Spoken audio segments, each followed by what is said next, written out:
भी नहीं कह सकते। महात्मा मतलब महान आत्मा। तो महान आत्मा किसे कहेंगे? जिसके सारे काम महानता वाले होते हैं, उससे महान आत्मा कहेंगे, है ना। वाणी तो महानता वाली, लेकिन कर्म बिल्कुल नीचे हो रहे, क्या उसे महात्मा कहेंगे?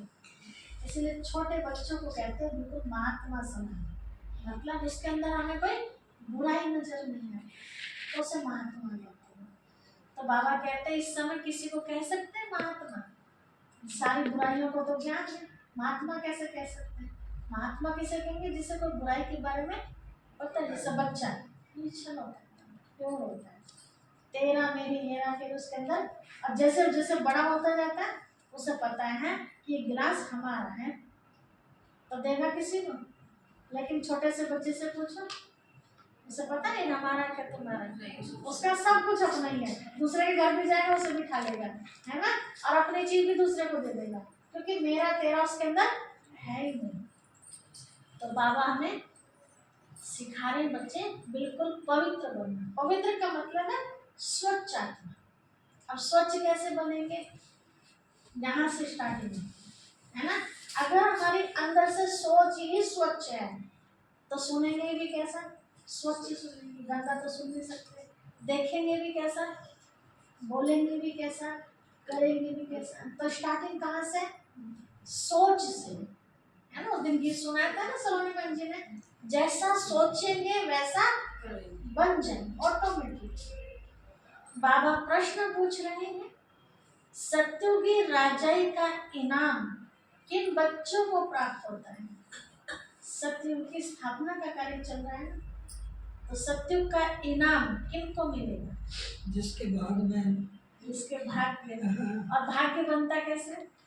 कर्म करने, कर्म। हाँ, तो कौन से कर्म करने वाले को इनाम मिलेगा? कौन से भी कर्म है? बहुत तरह के काम है। कर्म तो बहुत है, कुछ अच्छे आदमी बनो, अच्छे के लिए बहुत कुछ करना पड़ा है। सोच अच्छी रखो, काम अच्छा करो, खान पीना अच्छा करो, है ना। देखो बाबा ने क्या कहा, जो श्रीमत पर याद की रेस में नंबर 1 जाते हैं वो सत्य का इनाम प्राप्त करते हैं। जो श्रीमत पर मतलब बाबा के बताए अनुसार शिव बाबा की याद में सबसे आगे दौड़ते हैं, उन्हें ही राजाई का इनाम मिलता है। तीखी रेस होगी तो रजिस्टर में नाम भी अच्छा होगा, और रेस कम होगी तो रजिस्टर में नाम भी पीछे हो जाएगा, है ना। तो देखो आपने देखा होगा स्कूलों में भी, नहीं देखा तो हम बताते हैं क्या होता है। जिस बच्चे की रोज प्रेजेंट लगती है, भले एडमिशन उसका बाद में हुआ, सीरीज में उनके नाम लिखे रहते हैं, जिनकी प्रेजेंट रोज लगती है, तो अगले महीने का जो पेज होता है ना, उनके नाम ऊपर आ जाते हैं, और जिनकी सबसे ज्यादा एब्सेंट होती है उनके ऑटोमेटिक नीचे आ जाते हैं। तो हमारा नाम भी कब ऊंचा होगा? बाबा के रजिस्टर में ऊपर, जब हम बाबा की हर बात को ज्यादा से ज्यादा पालन करेंगे, है ना, बाबा की याद में रहेंगे, तो रजिस्टर में नाम अच्छा होगा और इनाम के अधिकारी भी बनेंगे, है ना।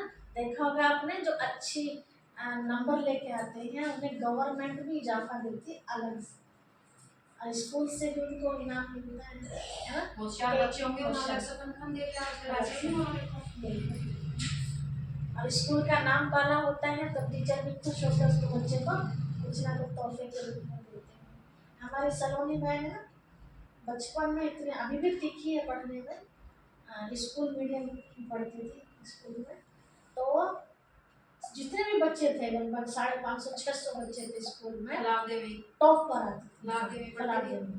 और उस स्कूल में एक नियम था हर वर्ष कि जो भी बच्चा टॉप आएगा स्कूल के अंदर, उसके जो एनुअल फंक्शन होते हैं ना, वार्षिक उत्सव मनाते हैं, तो उसमें उसके माता पिता को फूलों में तोला जाएगा।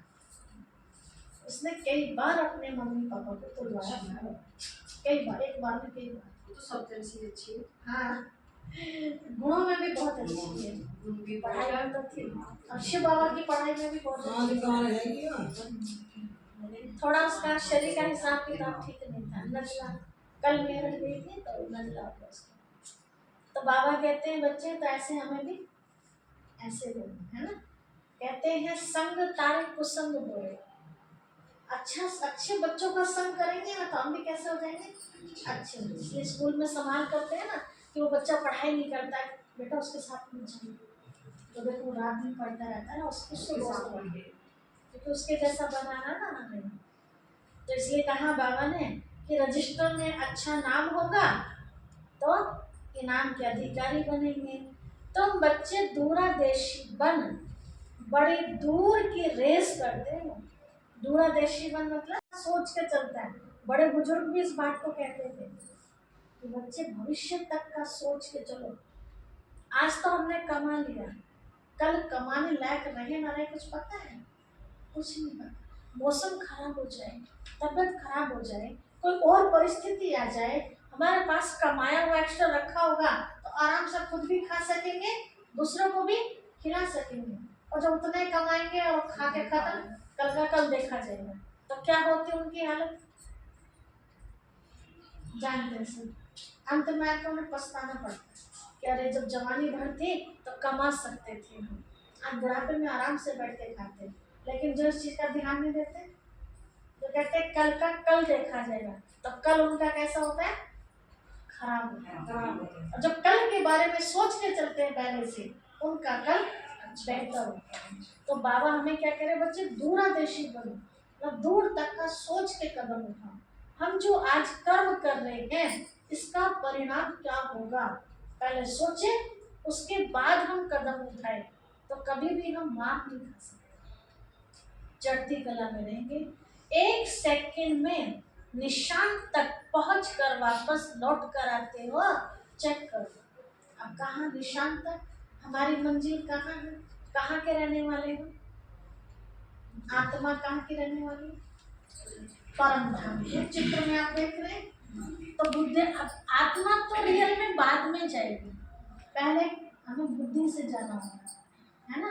तो जब हम शिव बाबा को याद करते हैं, आपने कुछ वीडियो में भी देखा होगा, नहीं तो कल लैपटॉप पर आपको दिखाएंगे कि आत्मा को कैसे निकलते हुए देखो, चांद तारों तक जा रही है, फिर उसके ऊपर जा रही है, फिर उसके ऊपर और धाम में जाएगी। जैसे यहाँ बैठे बैठे सब अपने पीर जा सकते हैं ना, मन से सोच के, मन से। सोच तो ये जो सबसे ज्यादा सोच तेज है इंसान की, सबसे हाँ, सबसे मन चला जाम होते हैं।